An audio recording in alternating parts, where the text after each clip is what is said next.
Gold, trusted gold buyers. మీరు తాకట్టు పెట్టిన బంగారాన్ని విడిపించి ఈ రోజు ఉన్న మార్కెట్ ధరకు కొనబడను.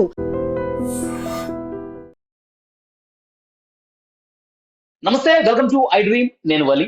ప్రస్తుతం లైవ్ కాల్ లో జాయిన్ అయ్యారు లోక్సత్తా వ్యవస్థాపకులు రిటైర్డ్ ఐఏఎస్ జయప్రకాష్ నారాయణ గారు. సార్తో మాట్లాడదాం.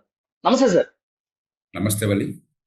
సార్, ప్రధానమంత్రి నరేంద్ర మోదీ గారు అంటే ఈ యుద్ధం స్టార్ట్ అయిన తర్వాత ఎప్పుడూ కూడా మీరు బంగారం కొనొద్దు, 1 సంవత్సరం పాటు బంగారం కొనకుండా ఉండండి, మీ ఇంట్లో ఏ శుభకార్యం జరిగినా బంగారం కొనొద్దు, తర్వాత పెట్రోల్ డీజిల్ ని చాలా వరకు పొదుపు చేసుకోండి, అవసరమైతే ఇంట్లో నుంచే పని చేయండి, ఇలాంటి వ్యాఖ్యలు ఎప్పుడు చేయాల. మొన్న బీజేపీ రాజకీయ పార్టీ బహిరంగ సభలో ఆయన ఎప్పుడైతే వ్యాఖ్యలు చేశారో అందరూ కూడా దీని మీద తీవ్రంగా చర్చించుకుంటున్నారు.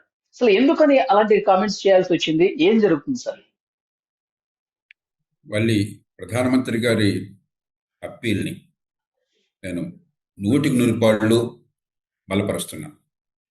చాలా సంవత్సరాలుగా నేను బంగారం మీద మోజు దేశానికి ఎంత హాని చెప్పడం మొదలెట్టాను. కాకపోతే ఏంటంటే ఒక ప్రధానమంత్రి, ఒక పెద్ద పార్టీ, గొప్ప నాయకుడు, అలాంటి నాయకులు మాట్లాడితే మీడియాలో అటెన్షన్ ఉంటుంది, పెద్ద ఎత్తున చర్చ జరుగుతుంది. కాబట్టి దీన్ని పూర్తిగా అభినందిస్తున్నాను. అట్లాగే విదేశీ మార్గద్రవ్యం మనకి చాలా కొరత ఉన్నది. మనకి ఎప్పుడు కూడా ఎగుమతుల కంటే దిగుమతులు ఎక్కువ. విదేశాల్లో మన దేశం వ్యవస్థలు విదేశాల్లో కష్టపడి పనిచేసే వాళ్ళు, ముఖ్యంగా గల్ఫ్ దేశాల్లో కానీ ఇతర దేశాల్లో కానీ, వాళ్ళు సంపాదించి ఆ డబ్బంతా భారతదేశంలో డిపాజిట్ లోపల పెట్టడం చేత ఈ రెమిటెన్సెస్ అంటాం. ప్రపంచంలో అత్యధిక రెమిటెన్స్ వస్తుంది మనకి. అవి లేకపోతే అసలు ఈ పాటికి దేశం చాలా కష్టంలో పెట్టుంటుంది. కాబట్టి దేశ ఆర్థిక వ్యవస్థను బలపరచాలని చెప్పంటే ఈ 2 అవసరం. కొంచెం వివరాల్లో కడతాను. బంగారం విషయం తీసుకోండి. ప్రపంచంలో చరిత్ర మొత్తంలో, మానవ చరిత్ర మొత్తంలో వెలికి తీసిన బంగారం దాదాపుగా 190,000 టన్నుల నుంచి 2 లక్షల టన్నులు ఉందని అంచనా. మొత్తం ప్రపంచ చరిత్ర 2,500, 3,000 సంవత్సరాల చరిత్రలో మొత్తం వెలికి తీసిన బంగారం ఏ దేశంలో అయినా సరే దానిలో 36,000 టన్నులు భారతదేశంలో ఉంది. దాదాపు 20%, 18-20% ప్రపంచం మొత్తంలో ఉన్న బంగారం భారతదేశంలో ఉంది. ప్రభుత్వం దగ్గర ఉంది 900 టన్నులే, 1000 టన్నుల లోపు. 35,000 టన్నులు పైగా ఈ దేశ ప్రజల దగ్గర. ప్రపంచంలో ఎక్కడ ఇంత బంగారం ప్రజల దగ్గర ఊహించడం మనం ఒక పేద దేశం ఉందని. ఎందుకంటే మన బంగారం అంటే విపరీతమైన మోజు. మన మహిళలకి, మన కుటుంబాల బంగారం దాచుకోవడం అలవాటు. గడిచిన సంవత్సరాన్ని మీరు చూసినట్టయితే దాదాపు 800 టన్నులు, 700 టన్నులకు పైగా, దాదాపు 800 టన్నులు బంగారాన్ని దిగుమతి చేసుకున్నాం. ప్రపంచంలో అతి ఎక్కువ దిగుమతిదారు బంగారం భారతదేశం. బంగారం ధర ఈ సంవత్సర కాలంలో 70-80% బహుశా రెట్టింపు పెరిగిపోయింది. ఉదాహరణకు గత సంవత్సరం దిగుమతి చేసుకున్న బంగారం దాదాపుగా $72 బిలియన్ అని చెప్తున్నారు. ఇవాళ లెక్కల ప్రకారం ఆ బంగారమే రూపాయి విలువ క్షీణించినా కూడా ఆ 800 టన్నుల బంగారమే ఇవాళ లెక్కల ప్రకారం మీకు దాదాపుగా $130-140 బిలియన్ ఉంటాయి. $130 బిలియన్ అంటే దాదాపు రెట్టింపు అయిపోయింది. ఈ సంవత్సరం దిగుమతి చేసుకున్నాం అనుకోండి, మనం 800 టన్నులు, ఒక $120-130 బిలియన్ కేవలం బంగారం మీద అవుతుంది. కాబట్టి మనం ఏం చేయాలంటే, ఒక పక్కనే బంగారం డిమాండ్ ఉన్నది. పెళ్ళిళ్ళకి, మన ఇంట్లో మరి జరిగే శుభకార్యాలకి బంగారం లేకుండా మన దేశంలో దాదాపు ఏ కుటుంబం ఉండదు. అది హిందూ, ముసల్మాన్, క్రైస్తవం, మరి ఈ కులం ఆ కులం తేడా లేకుండా, పట్టణాలు గ్రామాలు తేడా లేకుండా. కానీ దిగుమతి చేసుకునే అవసరం లేకుండా మన దేశంలో ఉన్న బంగారం ఉపయోగించుకుని ఏర్పాటు చేయగలగాలి. దానికి పద్ధతులను ప్రభుత్వం ఏర్పాటు చేయాలి, సులభమైన పద్ధతి. అదే సార్, అంటే ప్రధాని గారు చెప్పేది 1 సంవత్సరం వరకు అసలు ఏం కొనద్దు, ఏ శుభకార్యం జరిగినా కొనద్దు అంటే. ఇంకోటి చూడండి, దేశం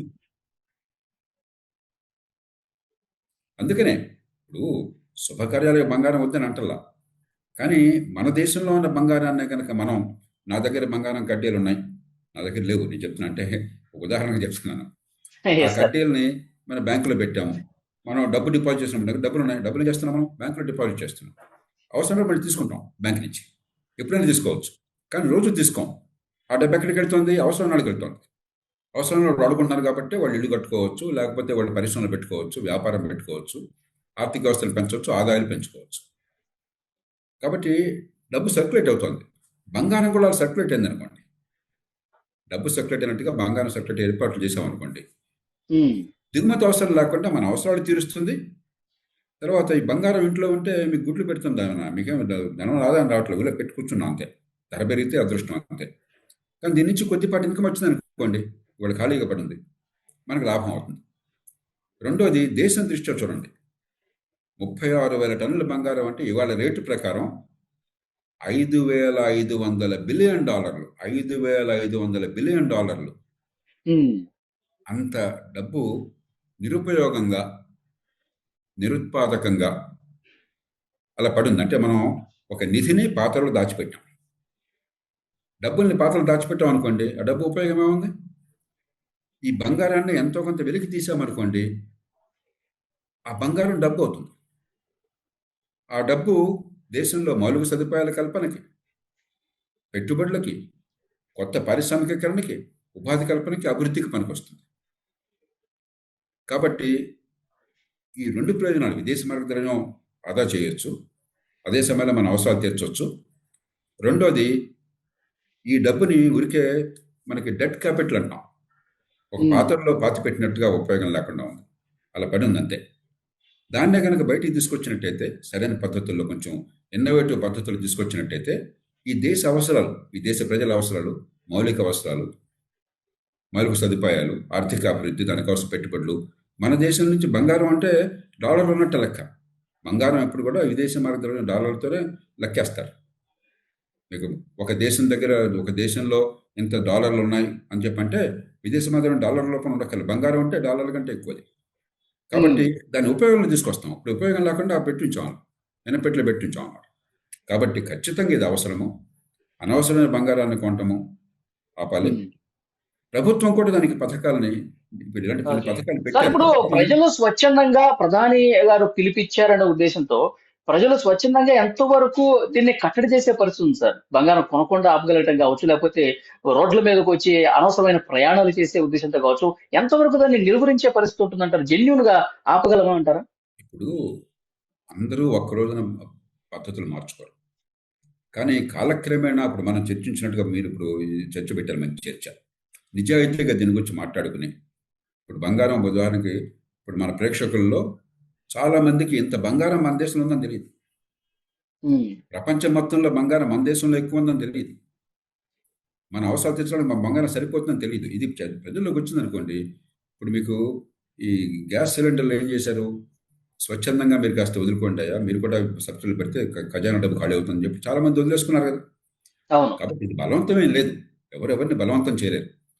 కానీ దీంతో పాటు ప్రజలకు నచ్చ చెప్పడంతో పాటు హేతుబద్ధంగా, నిజాయితీగా, మరి అబద్ధాలు ఆడకుండా, ప్రాక్టికల్గా ఆచరణ సాధ్యం రీతిలో నచ్చడంతో పాటు ప్రభుత్వం కూడా నేను ఇందాక చెప్పినట్టుగా కొన్ని పథకాలను ప్రవేశపెట్టాలి. నా దగ్గర ఉన్న బంగారాన్ని, మీ దగ్గర ఉన్న బంగారాన్ని బ్యాంకులో పెట్టి నాకేం నష్టం లేకుండా కొద్దిపాటి, ఒక 0.5% వడ్డీ వచ్చినా సరే, రేపు ఎప్పుడు కావాలో తీసుకొచ్చిన ఏర్పాటు చేస్తే, మన డబ్బు ఎట్లాగైతే సర్క్యులేట్ అవుతుందో బంగారం కూడా సర్క్యులేట్ ఏర్పాటు చేసినట్టయితే, అవసరం ఉన్న వాళ్ళకి బంగారం పెడుతుంది, మీకు అవసరం వచ్చినప్పుడు మళ్ళీ మీరు తీసుకోవచ్చు, ఊరికి ఇంట్లో ఎనపెట్లో కూర్చోకుండా. అప్పుడు దిగుమతులు ఆగిపోతాయి. కాబట్టి ఎవరికి నష్టం లేకుండా పథకాలను కనుక చిత్తశుద్ధితో ఏర్పాటు చేస్తే కాలక్రమేణా ఈ దిగుమతులు తగ్గుతాయి. ఇప్పుడు చూడండి, బంగారం మన దేశంలో మొట్టమొదటి దిగుమతి ఇంధనం, పెట్రోలియం ఉత్పత్తి. రెండో దిగుమతి బంగారం. ప్రపంచంలో ఏ దేశంలో రెండో దిగుమతి బంగారం లేదు, మొదటి దిగుమతి బంగారం లేదు, మన భారతదేశం ఒక్కటే ఉండదు. మరి ఇంత దిగుమతి చేసుకుంటుంటే ఎగుమతులు పెంచలేకపోయినట్టయితే దేశం ఏమవుతుంది? 1991లో ఏమైంది? ఆర్థిక సంక్షోభం ఎందుకు వచ్చింది? దిగుమతి చేసుకోవడానికి 2 వారాలు 3 వారాలు దాటి మనకి డబ్బులు లేకుండా పోయినాయి. అప్పుడు నరసింహరావు గారు, మన్మోహన్ సింగ్ ప్రభుత్వం వచ్చి అది కాస్త కొన్ని మార్పులకి శ్రీకారం చుట్టారు. ఇందిరాగాంధీ గారు అంతకు మునుపు 1970 దశకంలోనే బంగారం కొనదని విజ్ఞప్తి చేశారు. అటల్ బిహారీ వాజ్పేయి గారు ఈ పెట్రోల్ ధరలు పెరిగినప్పుడు ఆయన పార్లమెంట్కి జట్కాలో వెళ్ళారు. అంటే జట్కాల రోజు వెళ్తారని కాదు, అంటే మనందరం పొదుపు ప్రధానం పాటించాలి, దిగుమతి చేసుకుంటున్నాం ఈ ఇంధనాన్ని. నేను ఐస్ క్రీమ్ కొనడం కోసమో, ఐపీఎల్ మ్యాచ్ చూడడం కోసమో, సరదాగా విహారయాత్రకో ఒక్కళ్ళే వెళుతూ కారులో, పెద్ద విమానం లాంటి కారులో వెళ్ళి నాకు డబ్బులు ఉన్నాయి కదా అని 100 లీటర్ల పెట్రోల్ లేకపోతే డీజిల్ ఖర్చు పెట్టామనుకోండి, మీరు డబ్బులు మీ దగ్గర ఉండొచ్చు, కానీ కొనేది విదేశాల నుంచి, మన దేశంలో మనకు ఉత్పత్తి కావట్లేదు. అవును. పొదుపుతనం పాటించకపోతే ఎట్లా? ఆ కారు లేకుండా చిన్న కారు, ఎలక్ట్రిక్ కారు వెళ్ళారు అనుకోండి, లేకపోతే కార్ పూలింగ్ చేసుకున్నాం అనుకోండి, లేకపోతే మెట్రోలో వెళ్ళామనుకోండి, ఆ మేరకు ఆదా అవుతుంది కదా. అవును. అయితే దానిలో కూడా మళ్ళీ ప్రభుత్వం బాధ్యత ఉన్నది. ఇంధన విషయంలో కూడా మనం చేయాల్సిన పని మనం చేయాలి. ప్రభుత్వం ఇప్పుడు మెట్రో ఉంది, మంచి ఆదర్శవంతంగా మనకి మంచి ప్రమాణాలతో మెట్రో నడిచింది అనుకోండి, సుఖంగా ఉంది, సౌకర్యంగా ఉంది, భద్రంగా ఉంది, టైంకి వెళ్తుందని చెప్పని అప్పుడు ఎక్కువ వాడతాం. మీరు మీ పని చేయకుండా మాకు చెప్తే మనం వినాం. ఇవాళ హైదరాబాద్లో ట్రాఫిక్ ఏమవుతుంది? ఉదాహరణకు మన హైదరాబాద్ తీసుకుందాం, ఎక్కడో దేశం అంతా తర్వాత ఆలోచిద్దాం. 133 గంటలు ఒక్కొక్క మనిషి హైదరాబాద్లో ట్రాఫిక్లో చిక్కుకుపోతున్నాడు. ఏడాదికి 133 గంటలు విలువైన సమయాన్ని పనికి పనివేయడం.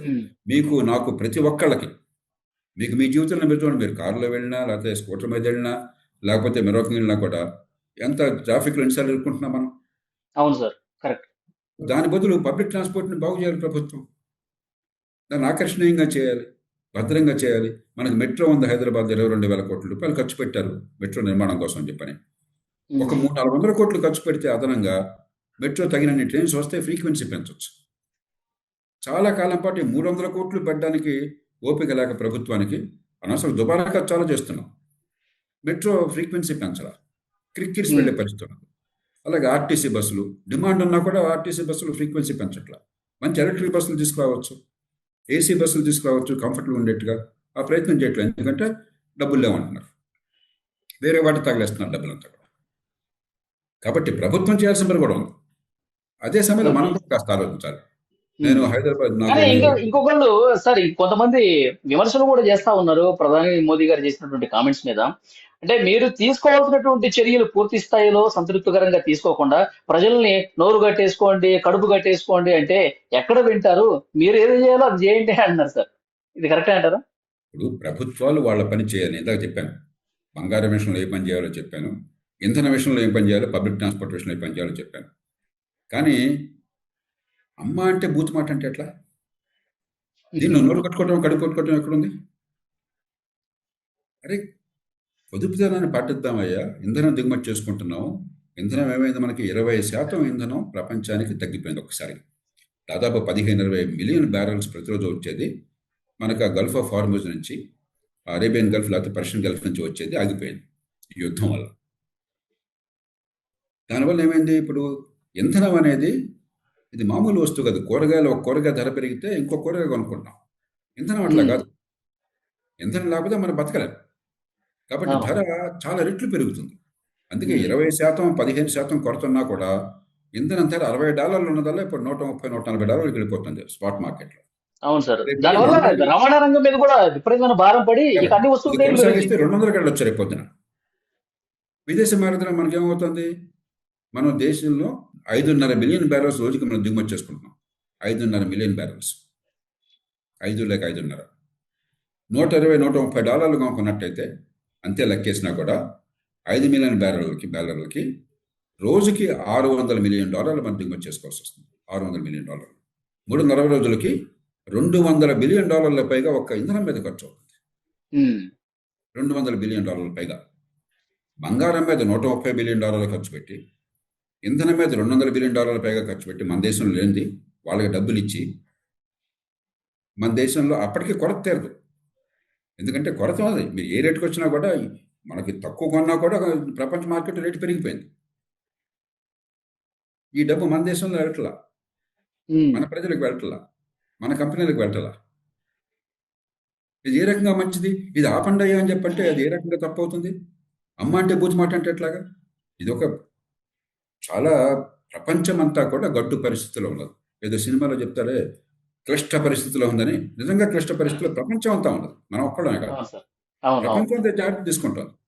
ఉదాహరణకి రోజుకి కేవలం డీజిల్ ధరలు పెంచకపోవటం వల్ల, పెట్రోల్ ధరలు పెంచకపోవటం వల్ల, ఎల్పిజి ధరలు పెంచకపోవటం వల్ల రోజుకి 1,000 కోట్ల రూపాయలని మన ఖజానాలో నష్టపోతున్నాం. రోజుకి 1,000 కోట్ల రూపాయలు.